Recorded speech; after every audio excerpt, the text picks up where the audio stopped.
Drive through Woolwich, southeast London. There is a 1930s Art Deco cinema on Powers Street. It is grade 2 listed.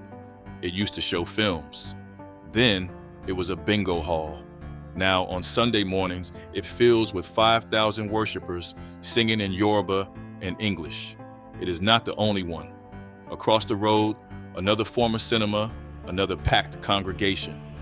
Walk through Peckham, Brent, Walthamstow, Croydon. The pattern repeats. The biggest churches in Britain are no longer Anglican.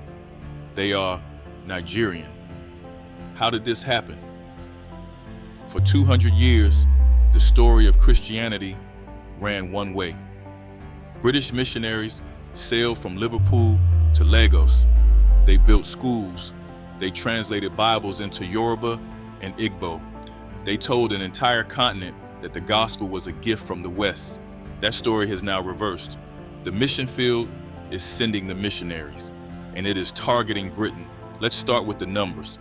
The Redeemed Christian Church of God, founded in Lagos in 1952, now has roughly 870 branches across the United Kingdom. It is the fastest growing Christian denomination in Britain and Ireland. Not the Methodists, not the Catholics, not the Anglicans, a Nigerian church. In the same period that the Church of England lost more than half its members, between 1960 and 2010, the Pentecostal movement in this country grew from 2,500 congregations to over 4,000. And in London specifically, almost half of inner city churchgoers are now black, despite black Londoners being only 13% of the city's population. 2/3 of those black churchgoers attend Pentecostal churches. The single largest church congregation in the United Kingdom is not in Westminster or in Canterbury. It is the Kingsway International Christian Centre, KICC, founded by a Nigerian pastor named Matthew Ashimolowo in 1992, with 300 people in a Holloway School hall. Today, its main Sunday service holds 12,000. Its headquarters is a 24-acre prayer city in the Kent countryside. Twice a year, KICC's parent network, the Redeemed Christian Church of God, fills the Excel Conference Centre in London's Royal Docks with 45,000 worshippers for an event called the Festival of Life. When David Cameron was Prime Minister, he addressed that crowd from the same stage as Pastor Adeboye, 45,000, in one room in London for a Nigerian church service. This is not a fringe phenomenon. This is the new mainstream of British Christianity, and almost no one outside it has any idea how it got here. The story begins with one man, Enoch Adejare Adeboye, born 1942 in a small village in southwestern Nigeria, trained as a mathematician, PhD in applied mathematics from the University of Lagos.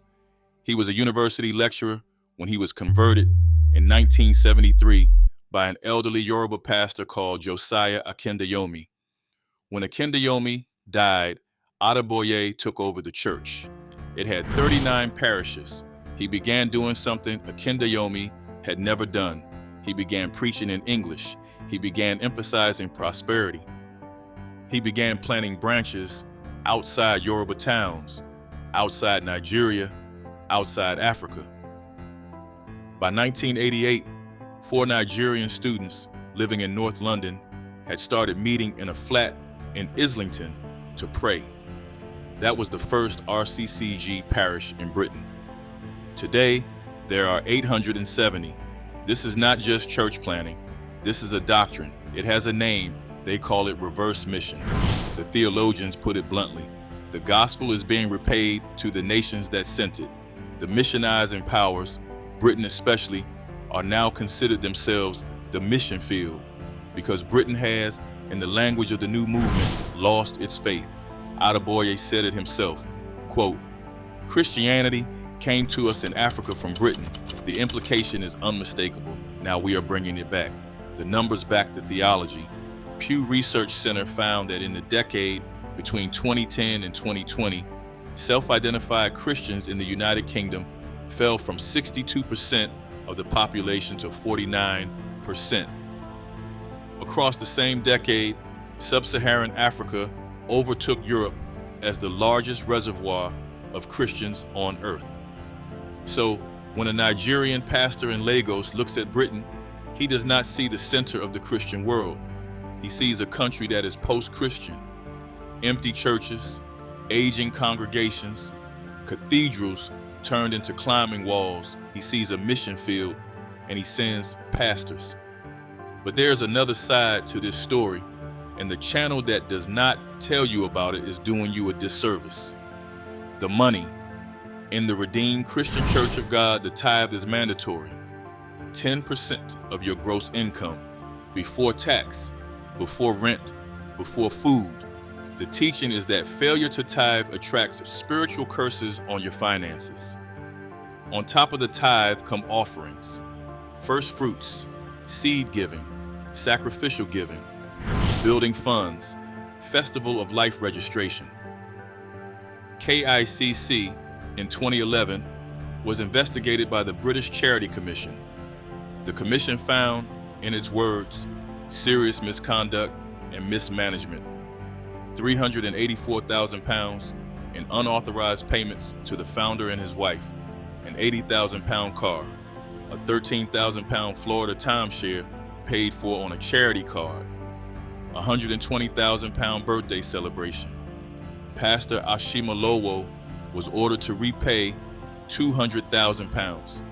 The investigation itself cost £1.2 million, charged to the charity, paid for, ultimately, by the worshipers. Across the Atlantic in 2015, Pastor Adeboye took delivery of a Gulfstream G550 private jet. Sahara reporters in Lagos broke the story. The same year, Nigeria's anti-corruption agency opened and quietly closed an inquiry into how the funds had been raised. In 2007, when the Olympic delivery body needed land for the London 2012 site, KICC's main church on Waterden Road in Hackney was compulsorily purchased, bulldozed. The largest single black majority worship space in Western Europe gone to make room for the Olympic Stadium. KICC was paid £10 million in compensation. They used it to buy a 24-acre estate in Kent. The state cleared them out of London. They built bigger. That is the pattern. Whatever Britain throws at this movement, it grows. Why? Because Britain is the perfect mission field. The Church of England's Sunday attendance halved between 1980 and 2010. The average Anglican is now in their late 60s. Hundreds of parish churches close every year, sold off as flats and gastropubs. At the same time, the British Nigerian population has tripled since 2000. 270,000 Nigerian-born residents in England and Wales. 1 million more of Nigerian heritage. Their children are bilingual, professional, and hungry for community in a country that does not naturally provide one. Pentecostalism gives them everything Anglican Britain does not. A loud Sunday service in a language their grandparents understand. A pastor who tells them God wants them rich. A children's ministry running parallel to the main service. A Saturday wedding hall, a Friday youth group, a Wednesday prayer meeting, multi-generational family attendance, a whole life inside the church.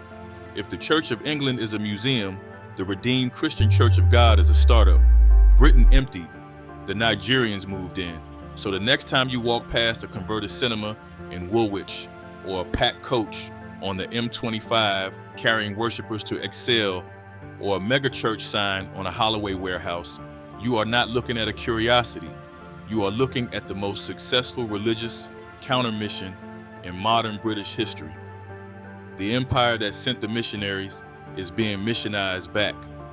If this story made you see your high street differently, share it. Subscribe for more. The country you live in is changing.